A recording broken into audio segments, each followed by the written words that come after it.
E aí, Guilherme, o que você gosta de fazer no fim de semana à noite? Ah, eu gosto de criticar a educação, mas com a mão na consciência.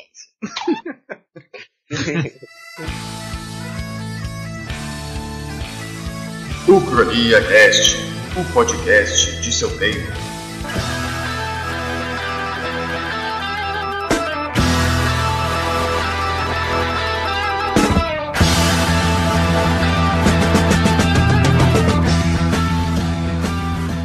Salve, jovens! Sejam bem-vindos então a mais um episódio do Ucrania Cast. E hoje aqui temos convidados para falar de um tema bastante importante, que é educação, né? A gente vai criticar a educação aqui, mas com uma série de mãos na consciência, certo, Ângelo? É isso aí, né? Eu acho importante, né, falar de educação, dizer que a gente vai falar de educação é bem amplo, né? Eu achava que era importante a gente conversar então aqui um pouco, quer dizer, antes de apresentar quem está aqui com a gente, não estamos só nós dois hoje, né? Mas depois dizer como que surgiu a ideia desse episódio, desse podcast. Bem lembrado, né? Então acho que a gente pode passar a bola para os outros aí, né? Vamos lá então, vamos apresentar então os convidados. Tem aqui ao meu lado ele, o Ângelo, o P2, né? Que quem vos fala é o Guilherme Silva, historiador em quadrinhos. E quem são os convidados, Ângelo? Aqui tem primeiro o Jefferson. Fala, Jefferson, se apresenta um pouquinho aqui pra gente. Fala um pouco aí da tua formação, qual foi o motivo de tu participar desse podcast? Bom, eu sou o Jefferson, podem me chamar de Jeff, porque Jefferson parece minha mãe brigando comigo. Eu não tenho um nickname tão legal quanto o de vocês, mas quem sabe um dia eu invento. Olha. Foi numa conversa que surgiu nas redes sociais, né? Eu vou falar um pouquinho de mim. Eu sou professor, na verdade eu gosto de chamar de educador, antes de qualquer coisa. Antes de tudo eu sou educador. Eu trabalho com tecnologia e educação, eu trabalho com a oficina de robótica, com técnico em jogos digitais e como articulador de tecnologia. Eu tenho uma empresa que trabalha com implementação de tecnologia em espaços escolares, que é a GIS, que é o meu amorzinho, assim. E eu sou formado em História. Eu fiz mestrado em História também com a pesquisa em quadrinhos, mas já faz bastante tempo que eu não estou atuando com a História e que eu deixei a pesquisa para me dedicar a pensar quais estratégias a gente pode ter para ligar tecnologia e educação. Sensacional. E eu acho que, bom, eu trabalho em vários espaços, que nem eu falei, né? E eu trabalho sempre em espaços de sensibilidade social, ou com o desenvolvimento de jovens. E eu tenho um projeto de ONG, que é o Prototipando a Quebrada, que já atua na comunidade da Maloca, aqui em Florianópolis, no continente. Então é um pouquinho isso, eu sou essa pessoa, eu sou muitas outras coisas, mas eu acho que é um pouquinho disso pra galera conhecer quem sou eu. Acho que a gente tem que fazer um episódio do Lattes que eu te escuto do currículo do Jefferson. Pô, tá bem Não, deixa, cara. O cara falou bastante. Carteirada. Cara, é que o problema é que eu falo muito, velho. Eu não consigo falar pouco.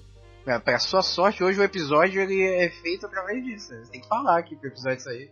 Galera, então, eu me chamo Bruno. Eu sou orientador de aprendizagem no CIE. Pra quem não sabe, CIE é uma entidade que é responsável por fazer a integração da empresa-escola, programa de aprendizagem, né? Uhum. E a minha relação com a educação, além de estar atuando dessa forma hoje, cedo eu comecei a estudar letras português, porém eu não acabei trancando o curso. Antes de trancar o curso, eu consegui fazer parte do corpo de professores na prefeitura de Palhoça, dando aula na comunidade do Frei Damião. E posteriormente, conforme fui adquirindo experiência, eu passei também a dar aula na rede privada como professor de inglês. E ali eu consegui ver bem os dois lados da moeda, sabe? Fiquei lecionando por 2 anos e comecei a trabalhar numa empresa bem grande de telecomunicação. E peguei bastante experiência na área profissional também. E essa foi a minha ponte até o CIE hoje, a minha experiência profissional dentro do meio empresarial e nas escolas. E hoje eu faço esse trabalho social aí com jovens aprendizes. Sensacional. Eu só queria lembrar que sempre que algum convidado aqui falar sobre uma localidade, uma região, a gente tá falando aqui da Grande Florianópolis, afinal, né? E Palhoça também, né? Regiões aqui mais da proximidade aqui, porque a gente é da região, né? Da região da Grande Floripa. Então, se você estiver ouvindo e não for daqui, essa é a localização geográfica aí do que a gente tá falando. Região Sul, Brasil, joga no Google Maps, aparece aquele pontinho vermelho, ali naquela barraca. Mas vai lá, Ângelo. Fala então um pouquinho sobre a tua trajetória aí no mundo da educação, então. Ia dizer isso, né? A gente grava aqui a gente já tá no episódio 18, 19? Esse é o 18 agora. Isso. E daí a gente quase não fala sobre o lugar, né, que a gente atua. Né? A gente fez um episódio sobre educação, mas foi só também reclamando. Não foi nada muito contextualizado, mas esse aqui vai ser mais nesse sentido. Mas vai lá. E então? Educação é legal, cara. É legal, gente. A gente não quer que tenha um ar pessimista esse episódio. Nem longe, nem perto disso. Mas que tenha uma pegada crítica. Realista sim, pessimista nunca. Realista sim, pessimista nunca. Então, eu comecei a dar aula mesmo quando eu concluí o curso de História na UFSC, né? Tanto eu como o Guilherme, que somos da mesma turma, né? Uhum. Nós somos licenciados e bacharéis em História. Num momento, acho que a UFSC ainda está fazendo com o mesmo diploma essas duas formações. E daí eu comecei logo depois que eu concluí, né? Eu não tinha conseguido vaga logo de primeira, assim, no mesmo semestre no ensino público, né, como temporário. E daí eu comecei a participar de um projeto de educação comunitária, que é o Projeto Integrar, participo até hoje, né, que ele dá assistência, assim, ele dá uma formação para vestibular para trabalhadores e trabalhadoras, esse Projeto Integrar. Daí depois eu dei aula em umas 4 ou 5 escolas do estado de Santa Catarina, governo estadual, né? Já dei aula para todos os anos do ensino médio, para todos os anos do ensino fundamental, e hoje eu dou aula na rede particular, na rede privada, né? Aqui de Florianópolis. Certo, então restou eu aqui para falar um pouquinho. Eu também fui arrastado aí pro Projeto Integrar, né? Pelo Ângelo, né? Para contribuir para o projeto, que é bastante bacana. Ele proporciona aí pra gente uma experiência bem diferente de construir conhecimento do que é o ensino público, né, e provavelmente do que é o ensino privado. Já eu não tenho experiência no ensino privado ainda, mas imagino que seja bem diferente, né? O Ângelo talvez possa falar um pouco mais sobre essa comparação depois. Mas eu, logo depois que me formei, também ingressei no ensino público estadual, né, que é basicamente onde todo professor novato aqui começa em Santa Catarina, porque é onde tem mais vagas, onde é mais fácil de você conseguir um lugar para dar aula no início. Né, eu comecei com o ensino fundamental, não peguei ensino médio, peguei mais ensino fundamental, mas o ensino regular. E agora, esse ano, eu ingressei aí no PAI, né, que é o Plantão de Atendimento Imediato, que ele recolhe menores adolescentes, né. Na verdade, menor é um termo que o pessoal tenta evitar, mas a gente usa mais adolescente. Uhum. Então, adolescentes infratores, né, que cometeram algum tipo de delito, e são recolhidos aí para a instituição, aí após o julgamento, né, eles têm julgamento, e eles vão lá para cumprir, entre aspas, a pena, né, porque não é bem uma pena tradicional, né. Mas eles vão lá para reeducação, para reingresso no ensino básico, dentre outras coisas. E aí isso já emenda um pouco com a ideia desse podcast, né? Porque a ideia desse podcast surgiu, né? Agora no meio do ano, se você é professor, se está ouvindo a gente, se é professor da rede pública principalmente, você já passou provavelmente pela qualificação, né? Eu esqueci o nome, a formação. Formação continuada de professores. Já passou aqui por aquela série de palestras, de falas, de apresentações de trabalhos ou de pesquisa, sei lá. Tem uma série de apresentações, de palestras, que os professores ou outros profissionais relacionados à educação apresentam nos colégios, né? E aí o professor participa daquela semana como uma formação de professor. Beleza, até aí tudo bem. Eu também participei, apesar de não dar aula em colégios regulares nesse ano, eu participei também no colégio que é responsável de forma administrativa pelos professores que dão aula no PAI, né? No plantão. E aí uma cena que me marcou, né, que me chamou a atenção nesse encontro, nessa troca de ideias entre os professores, foi quando a pedagoga responsável pelos professores ali da instituição falou, né, explicou como é que funciona o sistema, falou das alunas, do processo de educação, o processo educativo e tal, pedagógico. E os professores, infelizmente, não se preocuparam muito da forma como os professores trabalhavam. Pedagógica. Com a questão pedagógica. A questão pedagógica não foi mais tão interessante na fala da pedagoga, mas sim sei lá, o sistema legislativo, a punição que era dada para as alunas, dentre outras coisas assim que não vale muito citar. Então, eu fiquei muito triste, na verdade, ali, com aquela experiência de que os meus colegas, né, eles tinham questões muito brutas a respeito desse setor específico da educação, né?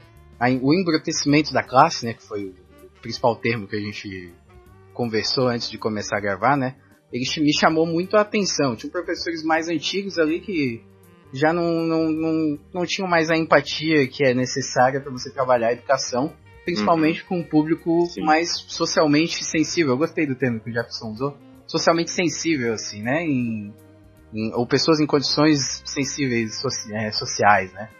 E aí isso me fez pensar, né, poxa, acho que a gente poderia conversar sobre isso, né, e entender que tipos de práticas favorecem o embrutecimento da classe, que tipo de condições favorecem esse embrutecimento, né, e como que a gente pode superar essas dificuldades, né, já que o objetivo aqui de todos é justamente fazer a educação como uma ferramenta transformadora, né. Você estava falando, eu fiquei pensando assim, eu acho que todo mundo aqui, né, e as pessoas que estão escutando a gente, quem está ligado com a parte da educação, já deve em algum momento ter sentado em alguma formação, ou mesmo numa mesa de café, naquele cafezinho com bolacha que a gente tem no colégio, às vezes, né?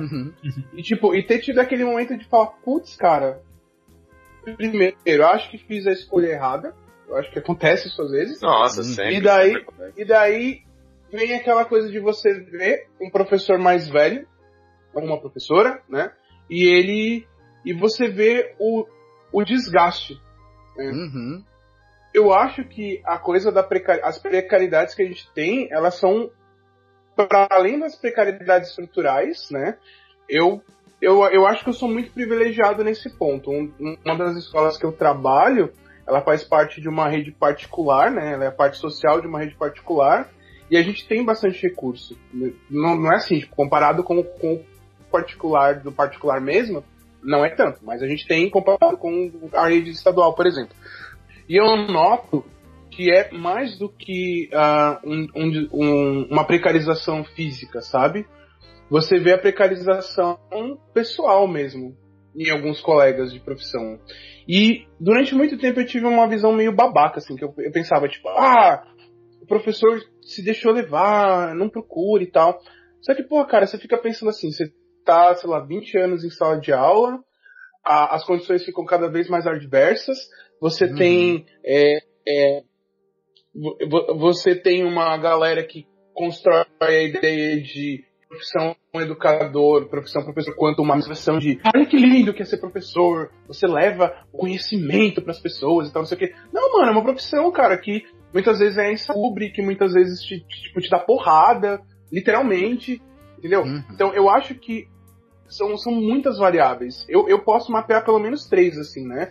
Que é um processo político de desmonte da educação, é uma precariedade física, né? Algumas têm precariedade física, e outro, cara, e aí a gente que é historiador vai lembrar da sua estrutura, cara, é foda mudar educação quando você pensa que até os anos 70, boa parte da população não almejava mais do que o ensino básico de 4ª série, tá ligado? Sim. Tipo, a gente tá caminhando há muito pouco tempo com o vislumbre de uma possibilidade real de você ser educado, né? Você ter a possibilidade de fazer, tipo, um ensino básico, um ensino médio. Eu acho que isso influencia muito. A gente é uma geração que conseguiu acessar a universidade. Os nossos pais não. Então a cultura escolar que a gente tá disposto quanto professor, ela é uma cultura que ainda é uma cultura escolar muito dura, que ainda tem muito para ser desenvolvido. A gente pegou a gente tá inserido num período assim, num contexto histórico em que vai se iniciar tá se iniciando, né? Tá acontecendo uma transformação muito profunda, porque a partir do momento que tu tem um ingresso de muito maior, assim, de pessoas no ensino superior, e, bom, é só ver nas redes sociais, né? Muitas coisas já estão sendo debatidas, coisas que século XX, século XIX, sobre comportamentos sociais, sobre coisas que agora estão sendo discutidas, estão sendo questionadas. Eu acho que daqui vai ser um momento assim de transformação em relação, como tu disse, a todo o resto, né? Se tu pensar que até antes, né, boa parte das pessoas que tinham ensino primário, né, tinha, décadas atrás ainda, né, tinha muito mais gente que, por exemplo, que era extremamente analfabeta, né? A participação política era muito menor. Eu acho que, então, a gente vai ver um período aí de transformação. Mas tu não falou do teu último ponto. Tu falou da questão do desmonte da educação física, e qual era o terceiro? Putz, cara, eu vou parar de beber, velho, que eu tô esquecendo das coisas. Mas eu acho que assim, cara, tipo, eu falei, né, que é o político. Eu disse que tinha o estrutural, a estrutura mesmo, né, de você pegar colégios que muitas vezes são precários de estrutura física, e a mudança mental, né, que ainda a gente não tem. São esses 3 pontos, eu já tinha falado dos 3. Achei que o outro era da academia, desamparo da academia. Não, mas isso não, é que assim, ó, hoje eu vi eu acho que quando a gente chegar nesse ponto, hoje eu vi um post de uma amigona falando sobre como as pessoas constroem uma fábula do pesquisador, principalmente do pesquisador das humanas, né, que não é o cara de jaleco, e de como a galera faz uma pesquisa foda mesmo, vanguarda, que demanda suor, sangue, choro, tristeza, sabe, depressão, dor de barriga. E o que eu acho louco, cara, é porque assim, ó, ao mesmo tempo que tem uma galera fazendo uma pesquisa muito foda, eu vejo que ainda é muito incipiente, assim, é muito pequena a participação disso dentro de um universo mais macro da rede de professores, entendeu? Eu faço uma pergunta para vocês, e quando a gente chegar no bloco eu acho que a gente pode debater sobre isso, que é: qual é o processo formativo que vocês têm pós-graduação? Como é que eu estou dizendo isso? Como eu falei, eu tive o privilégio de trabalhar num espaço que preza pela formação continuada. A gente tem toda semana reunião pedagógica e... Sim, toda semana reunião pedagógica? Porra! Toda semana tem reunião pedagógica, é garantido. Lembra, é uma instituição privada. Sim, mas ainda assim realmente é um privilégio. Não, cara, muito foda. Mas é aquela coisa assim, eu tenho plena consciência que isso é um privilégio que deveria ser estendido a todos os colegas educadores, professores. Tem que ter. É importante para você fazer um ensino de qualidade. Ponto. Isso me lembra até que você tava falando lá, você falou, eu tinha um pensamento meio ruim, né, de ficar com raiva do professor, porque ele se deixou levar e tal. Eu lembro que eu tive esse mesmo pensamento ano passado, né, até que eu até conversava com a colega professora de história do colégio que eu lecionava, e aí a gente ficava, porra, o pessoal aqui tá de sacanagem, então, ficava meio puto, assim. Mas tinha razão pra ficar puto, mas também depois eu botei a mão na consciência esse ano, né, aí eu pensei, levando em conta aquele relato que eu mencionei no início do episódio ali, aí eu fiquei muito mais triste do que puto. Eu fiquei, porra, cara, que bad vibe, que triste. E eu fiquei com medo de ficar desse jeito em algum momento da minha vida, por conta de todos esses entraves que a gente vai até mencionar depois, né? Vai destrinchar mais esses entraves da educação. Mas eu fiquei com muito medo, fiquei amedrontado. Eu fiquei, caramba, eu não quero ficar embrutecido desse jeito, eu preciso, resistir. Mas pensa comigo, Gui, tipo, você acabou de se formar faz pouco tempo, é professor, tá entrando agora, E, tipo, você já deve pegar um monte de casca, tá ligado? Tipo, Com certeza. sei lá, não tem estrutura física, não tem xerox, sei lá, mano, não tem formação, cara. Tipo, e eu não tô dizendo que, olha como o Estado maligno, desgraçado, não faz os bagulhos. Mas, tipo, eu acho que é um processo de mudança que tem que ser mais amplo. Primeiro que a gente tem que pensar em política pública pra isso, né? Segundo que hoje é meio a la putaria, assim. Tipo, as escolas vão fazendo do jeito que elas acham mais conveniente.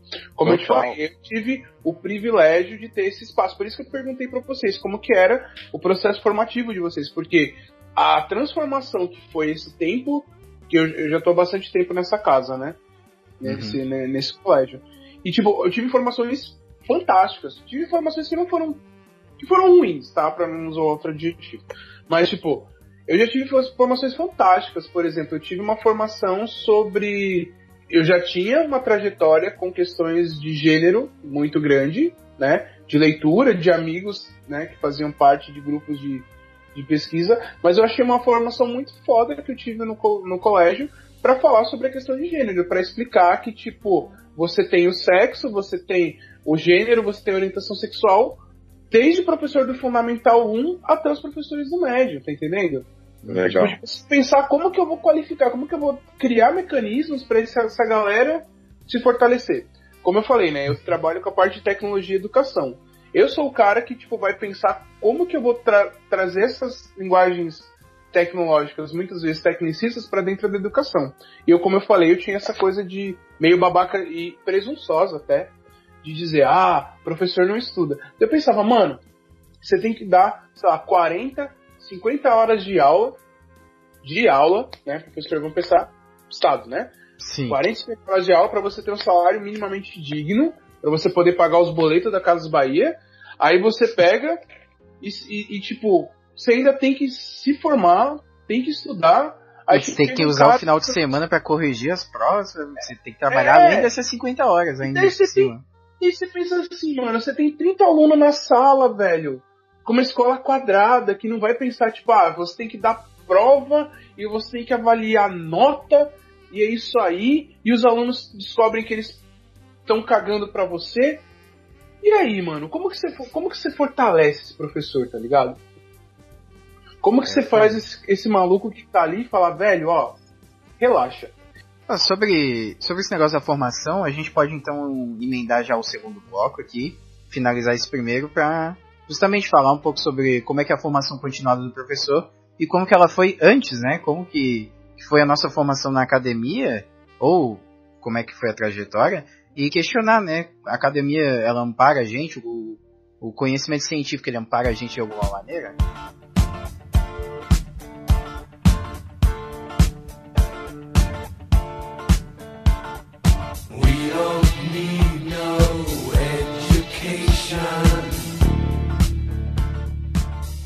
Eu queria saber qual que era a formação de vocês, porque, por exemplo, eu fiz graduação em História, fiz mestrado em História, mas eu não atuo mais dentro da História. O Gui também é da História e o Ângelo também. Eu também sou da História, isso.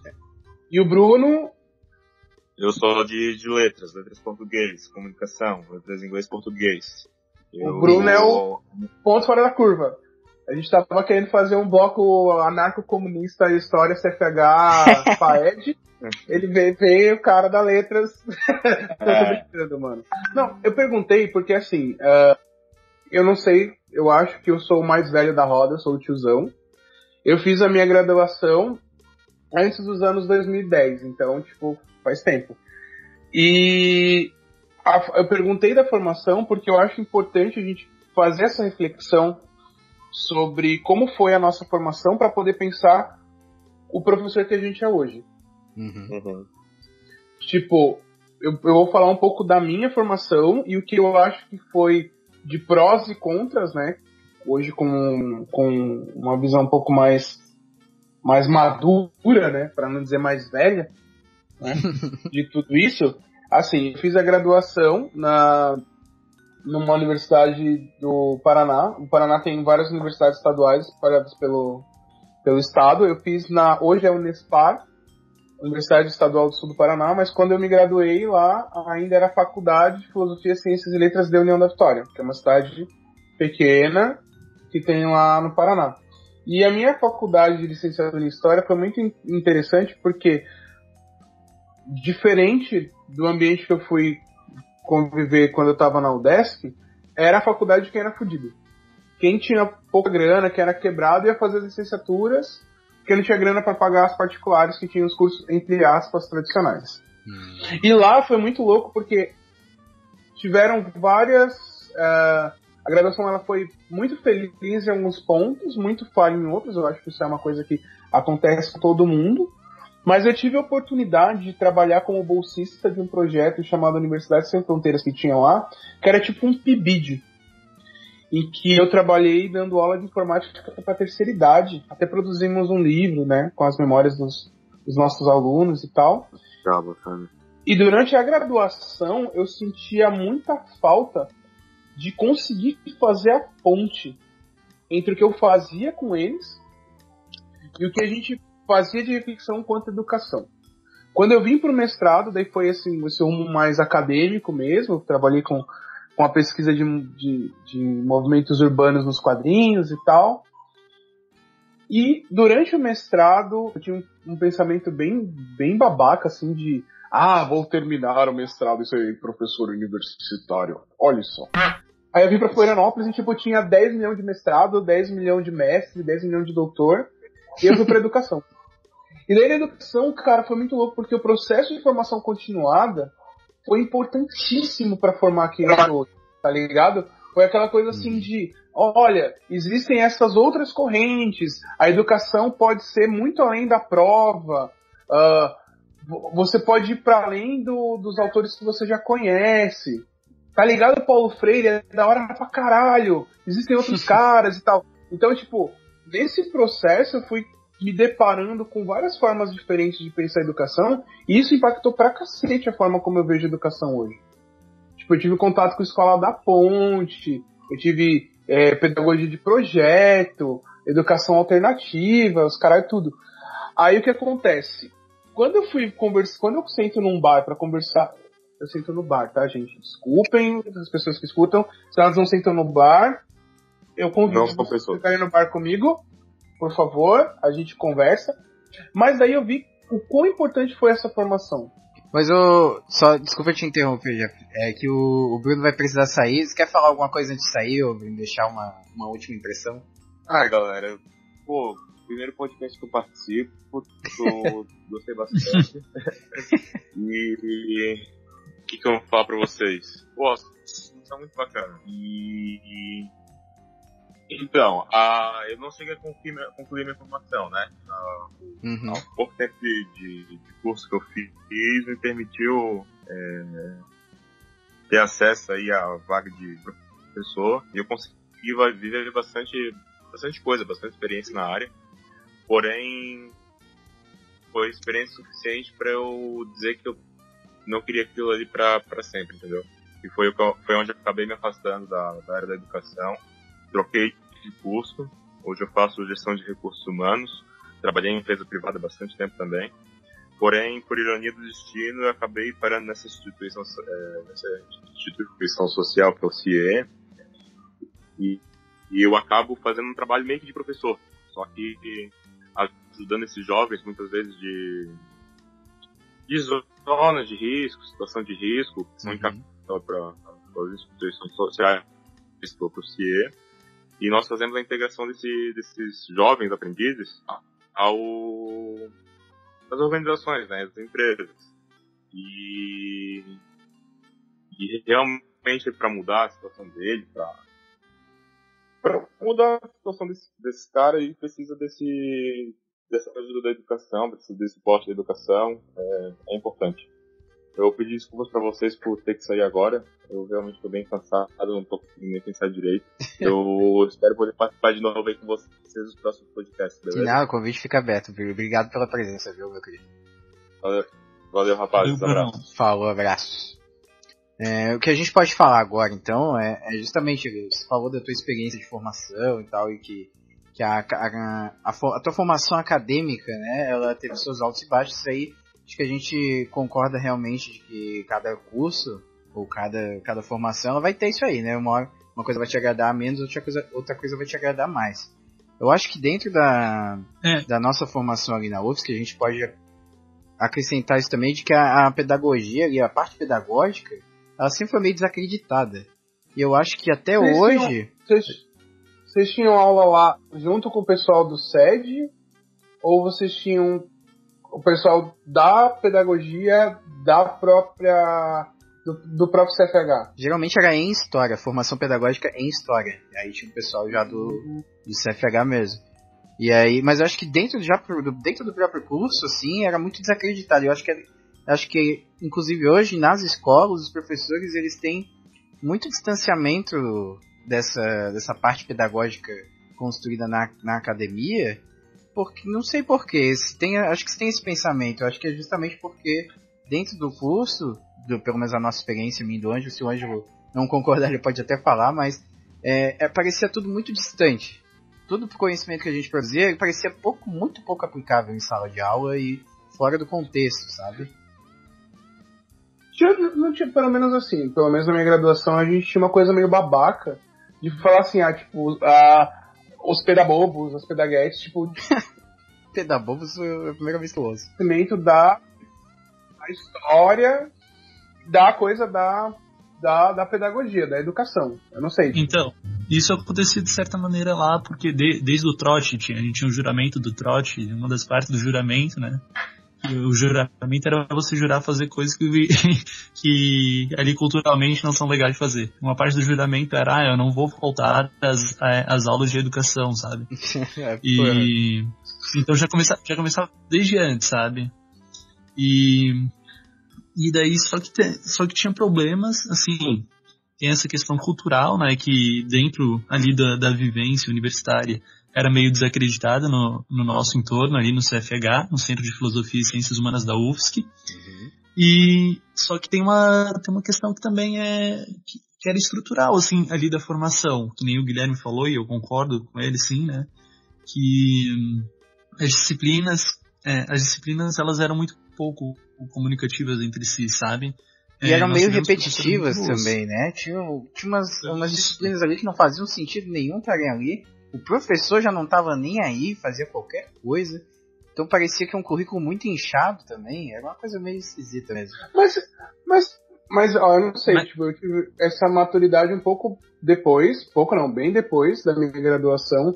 Mas eu acho que é pouco fomentado pra gente, e é óbvio, a gente é muito jovem quando faz graduação, né? Uhum. Mas é pouco fomentado pra gente dar o trabalho de pesquisar outras coisas para além dos seminários que não são obrigados e não são colocados goela abaixo pra gente fazer. Sim. Do tipo, normalmente, né, a graduação é assim, vou chegar aqui, você tem o texto, meu texto, a gente vai debater entre aspas o texto, o professor dá uma chegada. Acho que isso aí também até na parte de história mesmo, né? Indo além da licenciatura, a parte de bacharel, acho que também era bem fechadinho, assim, não tinha muito incentivo, assim, pra você pesquisar além.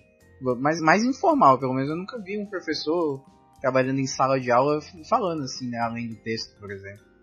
Se tinha, não me marcou. É que o problema do caso ali, né? O problema, né? Tô dando a solução, não, mas é que uma das coisas que eu via como problema é isso, que tinha pouca comunicação, uma estrutura, o currículo, a estruturação do currículo, ela limitava possibilidades, assim, de você se aprofundar, sabe, naquilo. Você tinha que gostar muito, assim, de uma das disciplinas da educação que você tinha e tinha que ser muito autodidata para se envolver nisso.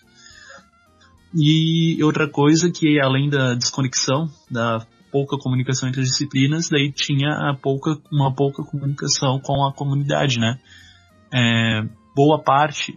Quando que você vai ter contato ali com a comunidade, né? Na parte de licenciatura do nosso curso, né? De História. Só na parte de estágio, assim. E são 2 semestres, assim, que você se envolve com a comunidade. E comunidade bem mais ou menos semestres, assim, né? Porque tu não tem nem de perto uma experiência real, né, cara? O estágio é um bagulho muito louco. Porque eu acho que ele é tipo como é que dizer isso? Ele é tipo uma fábula que contam pra gente, a gente vai lá, finge que acreditou, as pessoas fingem que a gente acredita, e daí quando você sai pro mundo, entre aspas, real, quando você vai pra sala de aula de verdade, você vê, tipo, putz, é bem mais do que aquilo. Eu penso que é igual tipo autoescola. Você finge que você aprendeu a dirigir bem pra caralho, as pessoas fingem que você aprendeu, e daí você aprende de verdade quando você começa a dirigir por aí. E o pior, acho que tem uma complexidade do estágio, é que a gente vai lá, tem o estágio, aqui na UFSC pelo menos a gente teve duas opções quando a gente fez o estágio, né? Estagiar no colégio de aplicação, que é o colégio dentro da UFSC, que é um colégio federal. Que é uma realidade totalmente diferente. Que é foda pra caralho, assim, porque é uma realidade muito específica. Nossa, e a gente nem quis, eu e o Ângelo, a gente falou, pô, não vamos no colégio de aplicação, porque a gente já fez o estágio 2 anos lá, a gente já conhece e é muito bom lá, né? Então a gente queria um estágio, uma experiência um pouco mais real, né? De como é a gente dando aula num colégio que não tem data show na sala de aula, que o de aplicação ele tem data show dentro da sala de aula. Isso é uma loucura, assim, que nunca vai acontecer num colégio estadual, por exemplo, ou mesmo municipal. Aí tem, tipo, tem salas grandes, tem menos alunos, mais ou menos, às vezes tem um pouco mais, né? Mas assim, é uma realidade bem diferente, tem material, tem uma estrutura bem melhor. E aí a gente foi numa escola municipal, se eu não me engano, eu não lembro agora se é municipal ou estadual, municipal, né? Que ainda tem mais verba aí, tem mais estrutura, tinha acabado de ser reformada. Então, tipo, mesmo a gente tentando pegar a opção menos tranquila, foi muito de boa, assim. O colégio era super bom, uma estrutura super foda, os alunos com muito preparo, sabe? Eles provavelmente uma base de estudo muito mais sólida do que colégios mais periféricos estaduais, por exemplo, que o colégio que eu tive a chance de dar aula ano passado, por exemplo. Que era uma realidade totalmente, um outro mundo, assim, totalmente diferente. Mas, e assim, o estágio realmente, a opção mais complicada era super tranquila. Mas eu acho que tipo, vai para além da coisa do colégio de periferia ou do colégio público. Uhum. Porque daí a gente entra num cenário que, quando a gente tá na academia, pelo menos quando eu fiz, as experiências que eu tive no pós, né, quando eu fiz mestrado e tal, é que assim, é óbvio, né, você tem que ser meio formado de uma forma geral, porque você, né, tem que saber meio que um pouco de tudo, para poder chegar lá na sala de aula e tal, mas eu acho que não prepara para a multiplicidade de cenários que você vai enfrentar. Por exemplo, né, eu trabalho numa instituição privada e uma instituição público-privada que nunca, na minha graduação, foi comentado sobre como era aquele cenário. Eu acho que talvez o Ângelo passe um pouco por isso também, como ele trabalha numa instituição particular. Tipo, vou dar um exemplo assim, ninguém fala lá no colégio, mano, não sei se é o caso do Ângelo, acredito que não, ou se não for também não sei, tô especulando, mas tipo, mano, tá aqui a apostila, você tem que mastigar a apostila, degustar pro teu aluno pra ele passar no vestibular. Ninguém fala disso na faculdade. Ninguém faz na graduação. Ninguém diz pra você, olha, cara, você vai ter que pensar as estratégias pra vencer conteúdo em aula de 45 minutos, tá ligado? Tipo, ninguém... Não é que a gente paga pra vida real, porque eu acho que esse termo é meio presunçoso. Mas, tipo, ninguém te passa essa multiplicidade, eu acho que nem dá tempo, e nem é contemplado nas próprias pesquisas que levam pra gente, entendeu? Tem até exemplos mais sutis, que a gente chega no colégio, a gente não sabe fazer diário de classe, a gente não sabe fazer porra nenhuma. Mano! Eu cheguei, tive que aprender tudo com a minha amiga, cara, a minha amiga que eu fiz lá, que é a mesma amiga que eu reclamava lá com ela dos outros professores, ela que me ensinou, que eu falei, caraca, eu não sei fazer essas paradas aqui. Aí eu fiz tudo cagado no primeiro ano, aí hoje já é mais bonitinho o meu diário escolar. Mas assim, coisas simples, sabe, que a academia poderia te instruir, não te instrui, sabe? Eles ficam numa punhetação metodológica, pedagógica, intelectual, acadêmica, e eles não trabalham coisas simples. Ou, por exemplo, fala direto da pluralidade, da diversidade.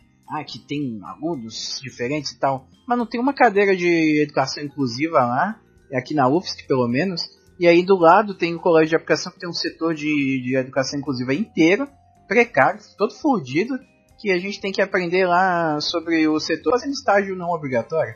Porra, Tem muita coisa, tem muito vácuo aí de coisa, sabe? Mas essa coisa do discurso pedagógico, do discurso academicista, entre aspas, eu vou contar uma história pra vocês. Uma vez eu fui pra um congresso que era, sei lá, uma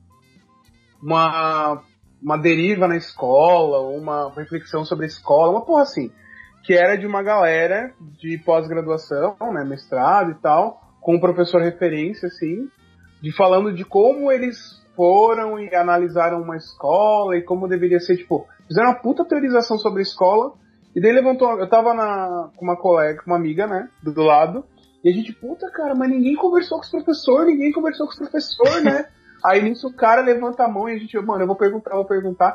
Aí o cara levantou, tá, e vocês falaram com os professores da escola? Aí eles falam assim, não, a gente só observou, e a ideia era ter esse distanciamento. Pareceu, sabe, tipo, aquela revista de antropólogo do século XIX, tipo, olha, vamos estudar quem tem no ecossistema esses nativos. Tipo, pau no seu cu, mano, entendeu? Vai conversar com o professor. Eu acho que tem iniciativa, sabe? Eu cruzei com os professores da UFSC, da UDEF, tive a oportunidade de falar com o professor Jefferson, o professor da Geografia, gente boníssima, a gente foi falar sobre BNCC no Instituto Estadual.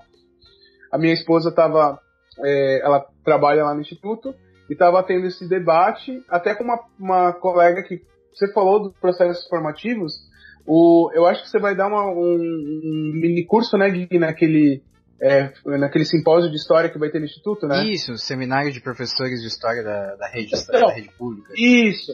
Então, a Fabiola estava lá com uma galera, eu colei junto, e esse professor estava muito preocupado. Ele levou uns alunos da graduação para conversar com o pessoal sobre a BNCC, e depois a gente começou a falar sobre o ofício de professor mesmo, né? Uhum. E eu acho isso muito legal, você não levar a galera do tipo, vamos estudar esses seres, né, alienígenas no seu habitat natural.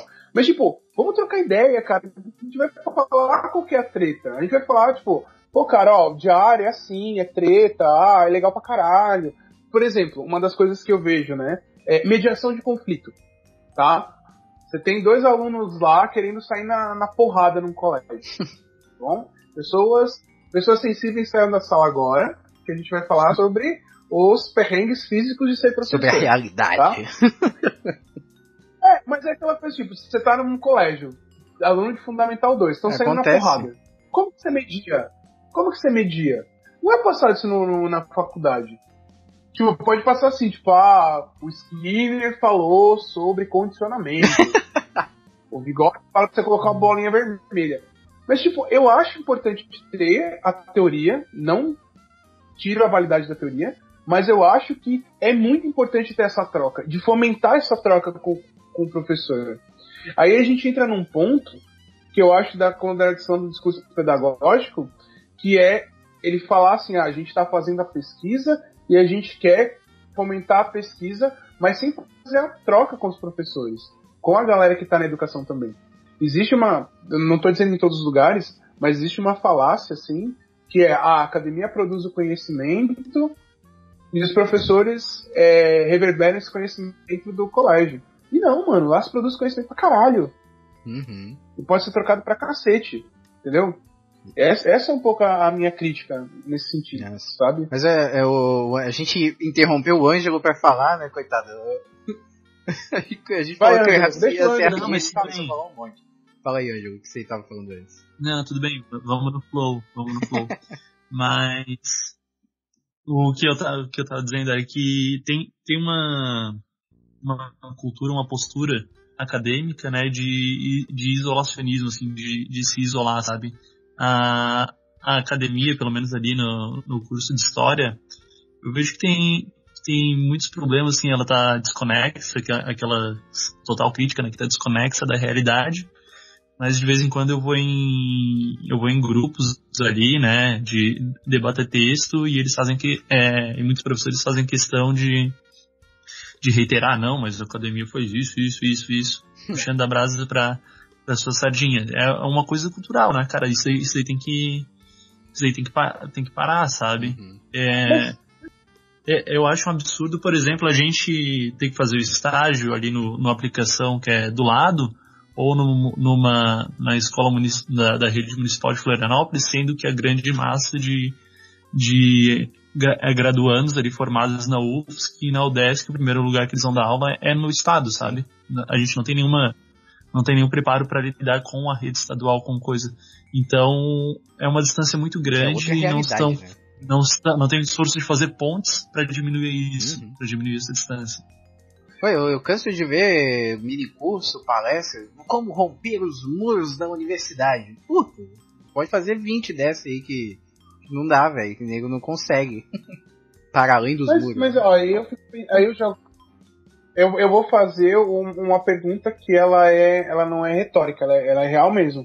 Porque eu acho que também existe porque assim, a gente tem a precarização do ensino público e em várias esferas. O ensino básico se precariza e o ensino superior também. Eu penso assim, tipo, seria muito legal se, por exemplo, o curso fosse período integral e a gente pudesse transitar, né, pelas áreas do conhecimento que a gente tem vontade de saber mais, ter uma grade mais ampla e ao mesmo tempo você conseguir garantir que o teu aluno pudesse vivenciar essas experiências, né, em outros lugares, com outros profissionais. Mas, tipo, é caro, velho. Entendeu? Tipo, eu fico pensando assim, e é claro, eu acho que existem pessoas canalhas em todos os segmentos. Tem gente canalha na escola, tem gente canalha na universidade. Mas eu acho que deve ter professor que quer fazer, mas falta verba, velho. Eu não sei. Mas eu acho, eu não vejo dessa maneira, nesse sentido de faltar verba, porque tu não vê, pelo menos com a minha experiência, tu não vê nem sinais que levem para essa questão, sabe? Sinais de tipo, a gente não vai fazer isso porque falta verba, a gente não vai fazer isso. Eu vejo que se forma ali uma caça assim, para blindar críticas que existe um projeto mesmo, que a gente disse, concordo, de sucateamento do ensino superior, mas né, talvez nessa tentativa de blindar eles também se blindem de críticas assim, que são construtivas, sabe? Como, por exemplo, esse distanciamento nos cursos de licenciatura.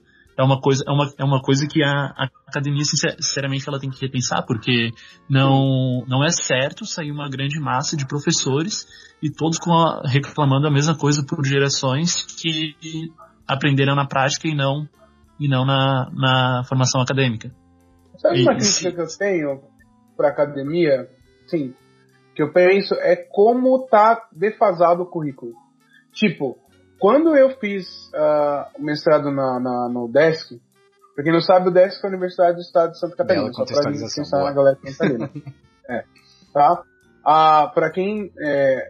eu lembro que a gente tinha o laboratório de imagem e som lá, e tinha uma disciplina chamada imagem e som, que era pra trabalhar com outras ferramentas na produção historiográfica, que você podia fazer a ponte com a escola e tal, não sei o quê. Mas eu acho que vocês tinham lápis lá no isso. Na UFSC e tal, mas lápis mesmo. Ainda são ações muito pontuais e são incipientes. Lápis só pra também contextualizar, o lápis é o laboratório. Agora eu tenho que lembrar qual é a sigla, Laboratório de Ensino e Pesquisa. Enfim, o lápis é um laboratório de pesquisa dentro da universidade. É que eu não lembro a sigla exatamente. Mas só pro pessoal saber, né, que não é um lápis físico que a gente tem. Né? Usar pra falar uma coisa que não é. Mas enfim, continua. Não, mas eu acho que assim, o lance do lápis, para além da sigla, eu acho que assim, tipo, pouco se leva pra... Vamos só abrir um parênteses. O pessoal já deve estar achando que eu sou prolixo. É que eu penso muito rápido. O lance, assim, o parênteses que eu faço é... A gente, pelo menos na minha graduação de História, pode ser que tenha mudado, mas existe um certo distanciamento entre eu sou professor de História. Tipo, eu tenho que ser mais historiador do que eu tenho que ser professor para ser professor de História. Pelo menos é o que parecia pra mim. Do tipo, você tem que manjar pra caralho de História e tem que manjar um pouquinho de pedagogia e licenciatura para ser licenciado. Era essa a impressão que eu tinha.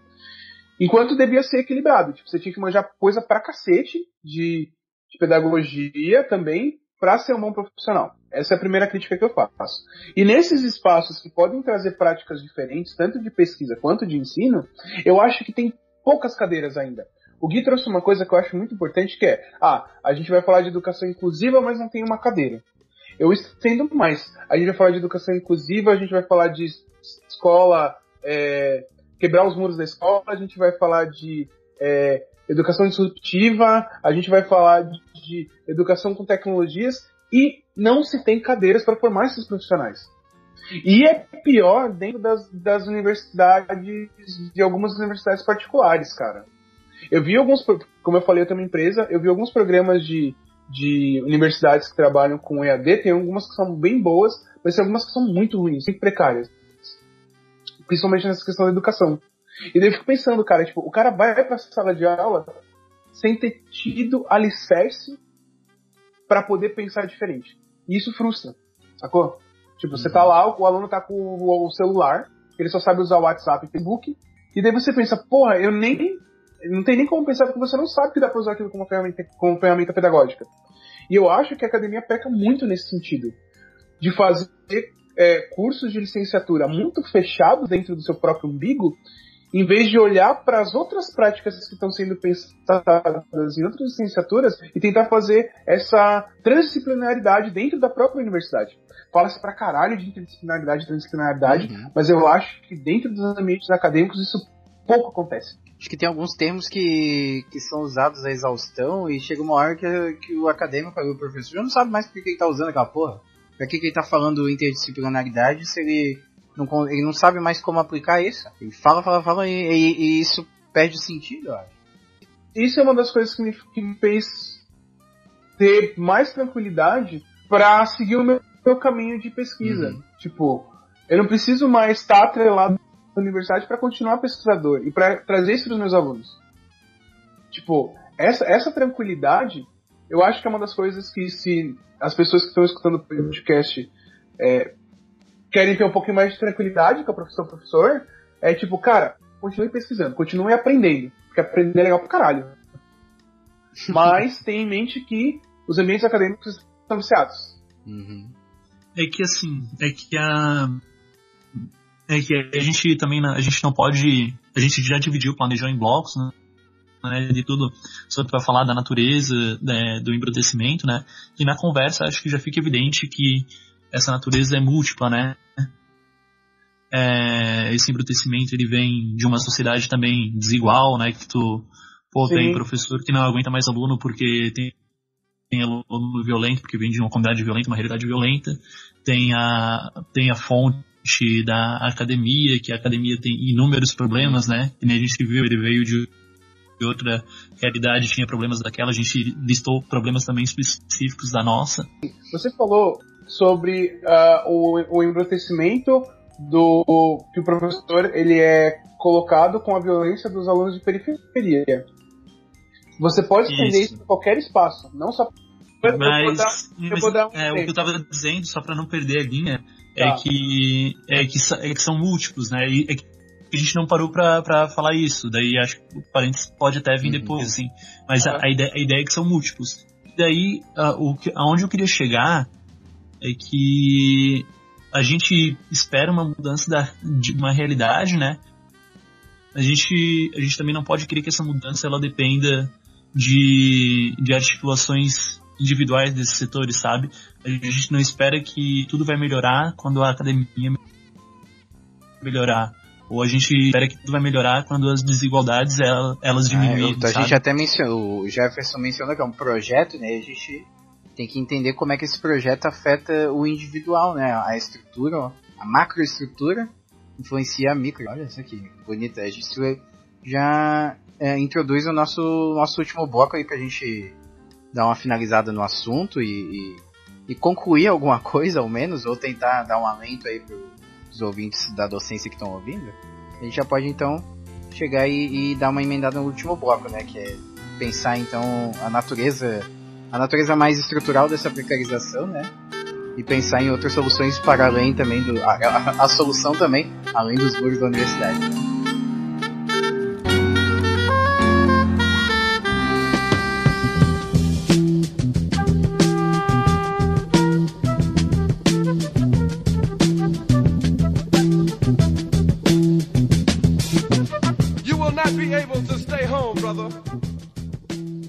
tá? A gente falou bastante sobre meio acadêmico, né?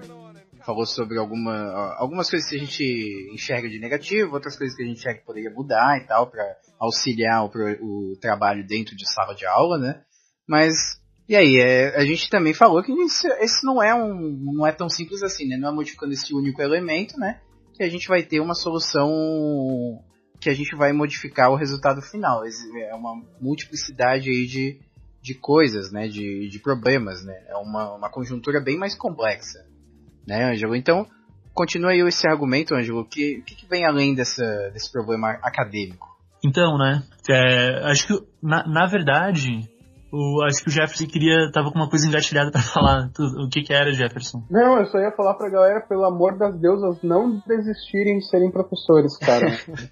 Não, a gente não tá aqui uma hora falando pros outros desistir, né? A gente justamente quer modificar esses problemas. Né? Mas eu acho que uma das coisas que seria bem legal, e tem algumas práticas que são legais, são as formações extras que a gente vai tendo, e uma das experiências é a que o Gui vai participar. Na área que acontece no Instituto sobre o ensino de história. Tu não quer falar um pouquinho disso daí, Gui? Posso falar rapidamente. Porque isso realmente é uma troca, né? O seminário tem como objetivo troca de experiências, troca de estratégias pedagógicas entre professores da rede pública. E aí a minha temática, como eu me formei trabalhando em histórias em quadrinhos, eu, obviamente, né, vou trabalhar como histórias em quadrinhos como fonte histórica e como uma possível ferramenta aí para o processo de ensino-aprendizagem. Né? E aí... Mas isso é até um gancho legal que tu fez, porque quando eu falei lá da minha experiência lá no início, né, falando que eu fiquei triste de ver o relato dos meus colegas meio embrutecidos, eu fiquei com muito medo também de chegar a apresentar uma proposta toda bacana de trabalhar histórias em quadrinhos em sala de aula, de novas possibilidades, e aí alguém que assistiu o meu minicurso lá pensar assim, pô, esse cara tá maluco. Em que universo que eu vou poder aplicar isso aí que ele tá falando, por exemplo? Então eu fiquei pensando muito nisso depois desse evento, né? Depois dessa experiência pessoal que eu tive. E aí eu acho que quadrinhos, né, pelo menos os quadrinhos, eles têm a facilidade de que eles são uma mídia física ali, né? Diferente das eletrônicas. Aí acho que é mais fácil das pessoas utilizarem. Mas eu fiquei pensando também, será que o professor vai ter tempo de pensar numa nova estratégia além da normal, além de usar só o livro didático? Será que ele vai ter essa paciência, vai ter esse empenho? Aí eu acho que isso criou um novo desafio para mim na hora de apresentar esse mini curso. Eu acho que esse papo todo que a gente teve aqui, eu acho que ele vai justamente me fazer pensar por uma outra perspectiva para tentar aí ajudar os meus colegas. Mas justamente, eu não quero transformar isso também em algo pessimista, né, o evento. Mas o evento justamente ele tem esse objetivo, e essa é um mecanismo de formação continuada mesmo que tu mencionou, Jeff, de que ele pode justamente enriquecer a carreira dos professores, né? Ele pode mostrar que o conhecimento acadêmico ele é importante, ele é positivo, ele pode auxiliar, com certeza, mas existem outras coisas, outros meios, né, de você se renovar enquanto profissional da docência, né? Eu acho que esses eventos eles deveriam acontecer com muito mais frequência do que eles acontecem, ou pelo menos, né, que eu tenho conhecimento que aconteça. Porque eu acho que eles, em contrapartida das formações de professores ali que eu mencionei, que vai algum professor na sala, no colégio, dá uma palestrinha ali, faz uma apresentação nada a ver, e é uma parada meio, sabe, tipo, a gente tá aqui só porque senão o meu salário vai ser descontado se eu faltar e tal. O pessoal nunca tá muito afim nessas formações. Eu acho que esses eventos, em contrapartida, eles são um terreno muito mais convidativo para os professores para que haja uma contribuição mútua aí, né, de quem está participando ou como ouvinte, né, e para quem está lecionando esses mini cursos para os colegas. Acho que nesse sentido seria bem legal. Eu acho que a gente já falou de duas coisas aqui que eu considero particularmente necessárias, né? Primeiro, começando lá pelo pedido do Jefferson, quem estava ouvindo, de não desistir de ser professor. Isso porque eu me deparei recentemente com algumas matérias jornalísticas aqui nas redes sociais, né? Vinculadas nas redes sociais, falando de pesquisas do desinteresse dos jovens para a docência, né? tipo, se realmente diminuir significativamente esse número, daí vai ser mais outro problema que a gente vai ter que lidar, né? Uhum. E a questão desse tipo de formação realmente, de fato, preocupado com a efetividade, com a materialização dela que o Gui falou, né? Da gente ter formações em que os professores eles consigam se apropriar daquele conhecimento e consigam realmente colocar em prática. Uma iniciativa que eu ainda não conheço, um programa assim que eu ainda não conheço bem, mas ele desperta bastante o interesse, é justamente os mestrados profissionais, né?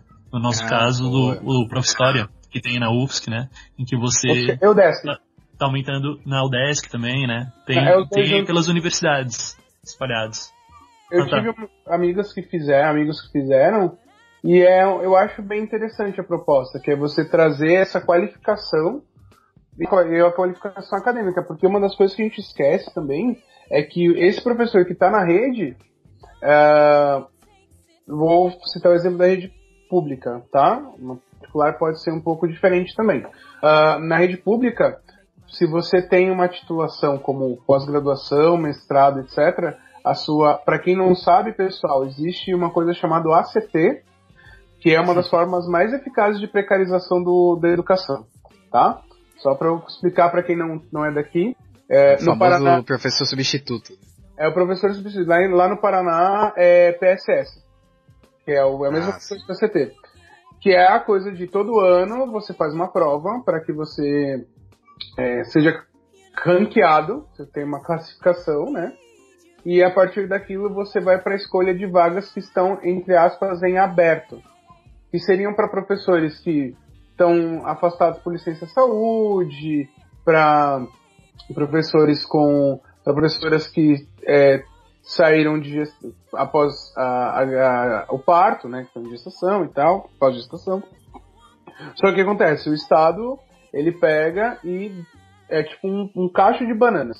Sai um professor, entra outro, esse vai sair por algum motivo e acaba que você tem uma precarização do processo de ensino com os ACTs. Você faz essa prova, né? Fez a prova da CT, e quando você entra para dar aula na CT,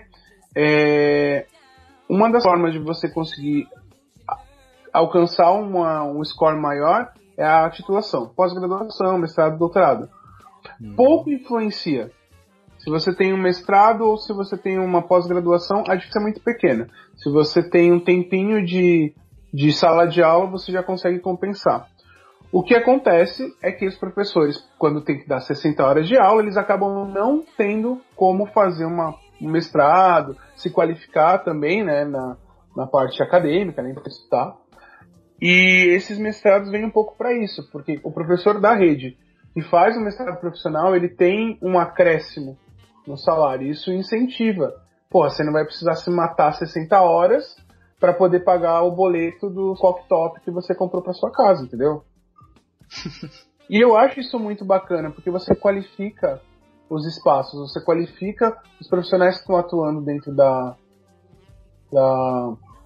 rede. Parece meio discrepante, né? A gente descendo o cacete na academia, mas eu acho que é uma das alternativas para esse professor também se qualificar quanto pesquisador. E talvez seja uma das alternativas que a gente tenha. Caminhar para ele, né? Como conciliar esse mundo da profissão professor e esse mundo do pesquisador professor, né? Eu também ouvi relatos bem positivos sobre esse método não, mas esse sistema, né, de qualificação dos professores. Eu ouvi de colegas que saíram assim, com projetos super legais e que utilizaram depois para sala de aula, como, sei lá, jogos de tabuleiro e o ensino de história, por exemplo. Uma colega minha relatou, foi, porra, sensacional, né, que ao fim dessa formação as pessoas façam projetos que são úteis, sabe, que são aplicáveis. Pô, isso é muito bom, assim, né? Eu não tenho experiência de estar lá dentro, mas a intenção final desse ano é tentar ingressar. Vai ver como é que é. Vai que é legal, cara. Tem uma galera falando. Não, eu larguei de vez o mestrado, aquele mestrado tradicional, digamos assim, com tese e os caralho. porque justamente por conta, a gente estava falando nos bastidores aqui, né? Se vocês ouvissem os bastidores da Ucrânia, vocês ficariam enojados. Mas a gente falou aqui nos bastidores sobre o corporativismo acadêmico, né? De você ter que puxar o saco de determinadas pessoas ou fazer um projeto super encaminhado, que não necessariamente vai ser o que você quer pesquisar ou com alterações ali específicas, né? E aí eu acho que esse do Prof. História aí, eu acho que ele me decepciona menos com o meio acadêmico, né, nesse sentido.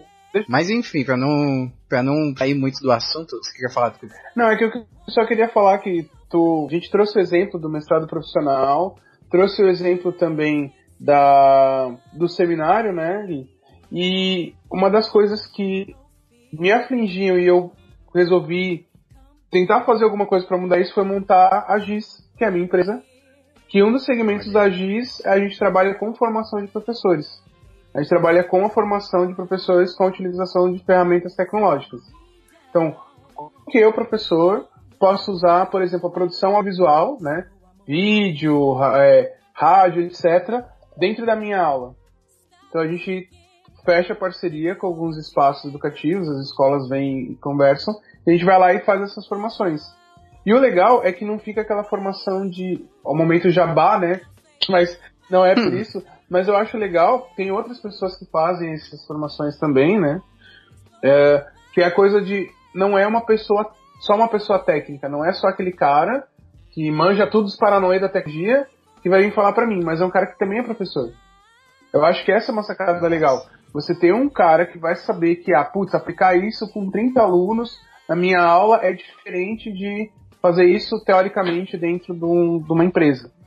E quando a GIS surgiu de um sonho, né, que é impactar a educação, e eu comecei a ver que esse era o meu caminho, de tentar fortalecer os colegas de profissão para que fosse menos penoso o trabalho. Acho que nesse sentido do que tu tá falando, uma coisa que eu já estava pensando em falar aqui, né, é que os conhecimentos, os saberes pedagógicos, a gente deveria trabalhar no esforço de popularizar eles, né? Até por isso que eu acho que faz sentido com o que você está falando, porque a gente enfrenta a gente tem essas dificuldades, né, os entraves de falar de gênero hoje, sabe? De falar de racismo, falar de desigualdade, porque a gente vive numa sociedade extremamente conservadora. E acho que popularizar o debate sobre saberes pedagógicos, sobre educação, mas não qualquer educação, óbvio, né? Mas uma educação assim transformadora, uma educação humanitária, é talvez um possível caminho para isso. Porque, assim, dando um exemplo, né? Eu fui numa formação, né? Um encontro do Sinep, do Sindicato das Escolas Particulares aqui da região, né? Grande Florianópolis, enfim. E daí quem teve voz lá foi o ex-secretário da Educação aqui do estado de Santa Catarina, o Deschamps, Eduardo Deschamps. E o Deschamps, ele, em alguns momentos da fala dele, ele era conhecido aqui pela política de fechar escolas, né? Em alguns momentos da fala dele, ele falou que ele fechava as escolas com o intuito de otimizar os recursos, otimizar o que já tinha, né? Ou fechar escolas para as que já tenham funcionem melhor, sabe? E eu vejo que se esses conhecimentos pedagógicos, né, de um pouco mais de aprofundamento, eles fossem popularizados, essa seria uma postura que não seria tolerada, sabe? Que a gente teria mais ruído de setores da população contra um pensamento desse, sabe? Como é que eu quero melhorar a qualidade da educação se eu tô fechando mais escolas, se eu não tô fazendo nada para evitar a evasão de estudantes, a evasão constante, sabe? Por isso que acho que é uma aposta que eu faço e que entra em consonância com isso que tu disse. Eu tô fazendo a minha parte, né? Mas mais pessoas poderiam estar fazendo, poderiam ter um pensamento assim de, como que eu, enquanto indivíduo, na minha autonomia, posso contribuir para que a gente tenha essa educação mais humanitária. E eu vejo nisso, assim, de popularizar uma educação, essa perspectiva pedagógica humanitária. Eu acho que trabalhar com redes, cara, de educadores é muito legal. Eu fiz parte de algumas redes no ano passado, faço parte hoje também, e eu acho que, para além de ser um grupo de troca de experiências, é você ter esse espaço para compartilhar. Você falou uma coisa, Ângelo, e eu fiquei pensando pra caralho na coisa de como a gente precisa aprender a fazer rede dentro da educação, dentro dos espaços de rede da internet. Por que eu tô falando isso? Eu trabalho com produção audiovisual, né? É um dos segmentos da GIS, e eu faço parte de uma rede de motion design, que é para trabalhar com animação, e tem um grupo de galera que tá movimentando muito esse pessoal a partir das redes sociais. Tipo, eles estão fomentando de uma forma que tá expandindo pra cacete. E eu acho que talvez seja uma das coisas que a gente podia, não falo a gente, né, nós aqui do podcast, mas as pessoas que têm essa vivência com a rede, né, com a internet, de compartilhar mais, de trazer essa coisa de, pô, vou fazer um material pro YouTube, vou fazer podcast, vou produzir para empoderar essa geração de professores que está vindo. E porque a gente consome muito esse tipo de cultura, né? A gente consome muito rede. E eu acho que é uma das ferramentas que pode sim mudar pra caralho a forma como a gente vê essa precarização da educação. Porque a gente tem que achar alternativas, senão vai acontecer o que o Gui falou. Sim, não, eu acho que você tem bastante razão. Acho que você fala assim, o que você fala aí nesse sentido de criar fazer essas novas produções, né, com o contexto que a gente tem.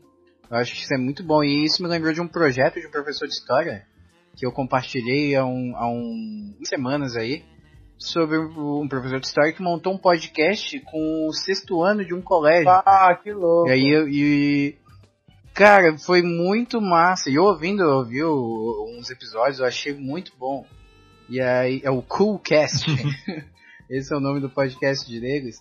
E o que eu achei interessante nessa ideia, além de você criar uma produção, né, você incentivar os alunos a produzirem alguma coisa, é você criar um espaço confortável para que eles conversem sobre o ambiente escolar sem que um professor esteja conduzindo esse debate, sabe? Eles vão colocar a perspectiva deles sobre os acontecimentos da escola, sobre qualquer coisa, qualquer modificação, qualquer mudança na escola, e eles vão falar sobre o que eles acharam, sabe? O professor, ele tava ali para não deixar o papo ficar muito louco, mas ele não colocava, por exemplo, as discussões de um professor de história, sabe? Não falava sobre, você achou isso certo, você achou isso errado, o que você acha, sabe? Não, ele deixava o pessoal livre, assim, e eu achei muito legal também incentivar a galera a produzir conhecimento, fazer uma produção, produzir qualquer coisa, sabe?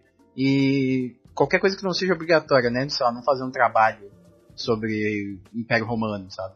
Não, vão lá, façam ali a produção e... Mas eu acho que a gente pode expandir isso pra comunidade de professores. Pensar os educandos, eu acho vital, mesmo. Só que como a gente está pensando nessa precarização do ofício do professor, eu acho que fomentar dentro dessa comunidade de professores que consomem esse tipo de conteúdo, né? Seja podcast, seja canal de YouTube, seja, sei lá, série, alguma coisa assim, né? Essas múltiplas mídias, mas que eles tenham esses espaços para trocar e para se formar e para trazer aquilo para a prática de professor deles. Eu acho que as redes sociais são um caminho assim, eu ainda acho pouco explorado, tá? E que tem um potencial gigantesco. A gente pode pensar nesse tipo de produção, que existem alguns podcasts que trabalham com essa coisa de vamos falar de educação para professor, né? Mas eu ainda acho que é pouco eficaz.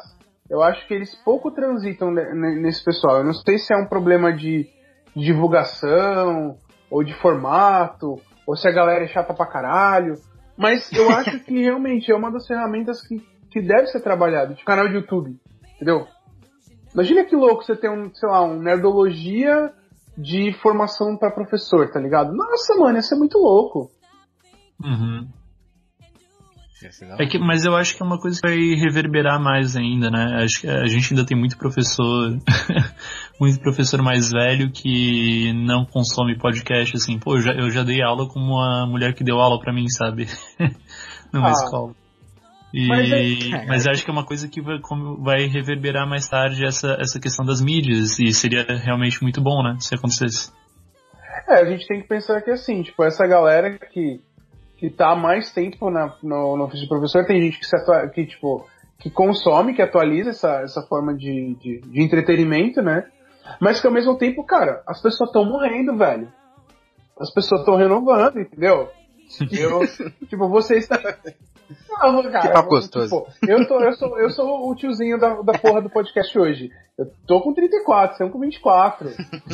Daqui a pouco eu já tô fazendo as coisas, vocês estão no gás, mano. Então, tipo, eu acho que tem que ter essa clareza de que é uma geração de professores, que eu faço parte, vocês fazem parte, que consomem outras coisas.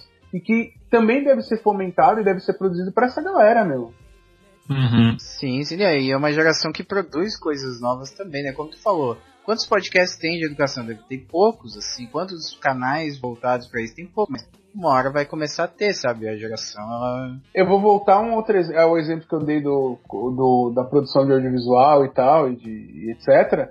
Cara, a galera hoje, vocês devem lembrar, sei lá, SOS Computadores, Microcamp. Você ia lá e pagava cara pra caralho pra fazer um curso de qualquer coisa. Hoje a galera tá fazendo na internet, meu. Tipo, eu quero aprender a trabalhar com uma coisa X. As pessoas criam seus próprios cursos, divulgam e as pessoas consomem aquilo ali. Não tô dizendo assim, tipo, vou fazer um curso de Foucault para professores e botar no Udemy, tá ligado? Não é isso. Mas, tipo, eu acho que pode ser fomentado, sim, esses espaços de troca de experiência, de metodologia, de prática, para outros espaços para além da academia. Eu não sei se os professores consumiriam, tipo, eu teria que fazer uma pesquisa de campo sobre isso, entendeu? Sim. Mas é como pegar o seminário ali de história que a gente falou e colocar no mundo digital, facilitar o acesso, né? Eu acho que, tipo, existe uma ferramenta que não existia nas gerações antigas. Tipo, a sua professora, na época que ela tinha a nossa idade, não existia internet, cara. Uhum. Tipo, hoje existe, tá ligado? E dá pra impactar a gente pra cacete, meu. Sim, pô, eu tive colega que estudou na época da ditadura, tava no colégio na época da ditadura.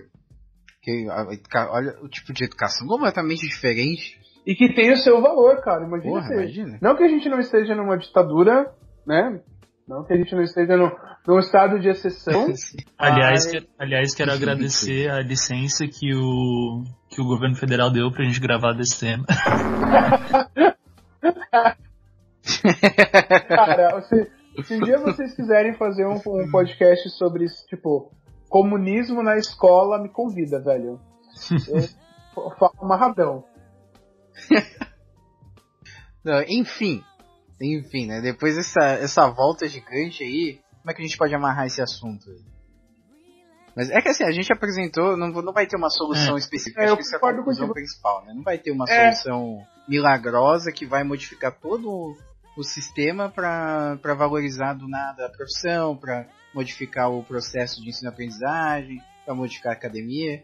Eu acredito que uma melhor aposta, né, seja aquilo que eu tinha falado antes, de popularizar. Acho que se a gente quer ter uma esperança para dormir à noite, assim, como isso, né, não esperar, né, mas provocar uma movimentação das massas, sabe? Em relação a essa educação, uma educação mais humanitária, uma educação transformadora. E é difícil, mas, pô, a gente vendo aí, pipocando agora, né, toda a discussão de gênero, isso já tá aparecendo em canal que é conservador, já tá aparecendo em coisa, em tudo. E tem seus milhões de empecilhos, tem, sabe? Mas isso é uma realidade inimaginável há anos atrás. Então eu acho que ainda tem uma fagulha de esperança de que se a gente popularizar as questões humanitárias, noções pedagógicas, a gente pode ter algum cenário um pouco melhor, né? Mas a gente tem as nossas 1000 barreiras aí para enfrentar também. Eu acho que, assim, fazendo um gancho entre o que o Gui falou e o que o Ângelo falou, da coisa de você não ser nem passar pro indivíduo, né, a transformação, e também não esperar, mas cobrar sim do poder público para que tenha essa mudança. Eu acho que é fomentar, né, fomentar esses espaços de troca, sejam virtuais, sejam reais. Reais, né, como se o virtual não fosse real também. Mas, tipo, esses espaços mesmo, né, de troca. Como o Gui bem falou, não existe uma fórmula mágica. Tipo, o que deu certo pra mim ser apaixonado pela educação não é a mesma coisa que deu certo pro Ângelo, que não é a mesma coisa que deu certo pro Gui, e que não vai dar certo pras pessoas. Mas eu acho que se a gente trouxer uma multiplicidade de panoramas, eu acho que as coisas tendem a melhorar um pouco. Isso aí, porra. Então a gente finaliza esse podcast aqui num clima um pouco menos depressivo do que estava antes, né? Um pouco mais otimista. E se você aí que tá ouvindo tem alguma solução a mais aí, né? Tem alguma coisa para acrescentar no episódio, quer falar alguma coisa sobre tudo que a gente comentou aqui, mande um e-mail para contato@ucroniacast.com.br. Olha que bonito. Curta as nossas redes sociais, né? Ajuda a gente lá no Apoia-se, né? Se você quer fazer esse podcast ser mais frequente, né? Porque esse episódio aqui vai ser lançado depois de um bom tempo que foi lançado o último. A gente ficou um tempo sem gravar. Se você quer diminuir esse espaço de tempo entre um episódio e outro, ajuda a gente no Apoia-se, né? Que é muito importante. Não pode ajudar a gente no Apoia-se? Compre, né? Na Amazon, através do nosso link. Isso aí também vem aí uma comissãozinha pra gente. E juntando essa grana, a gente também pode melhorar em equipamento. Pode contratar alguém pra edição, pra eu não ficar só eu editando, coitado de mim. Né? Então, sei lá, ajuda a gente como você puder, ou não pode nem da maneira financeira, compartilha aí nas redes sociais, que já é topzera, que é bom demais, certo? Valeu aí, Jefferson, pela presença, o Bruno precisou sair no meio, a gente agradece ele também pela presença. Galera, valeu!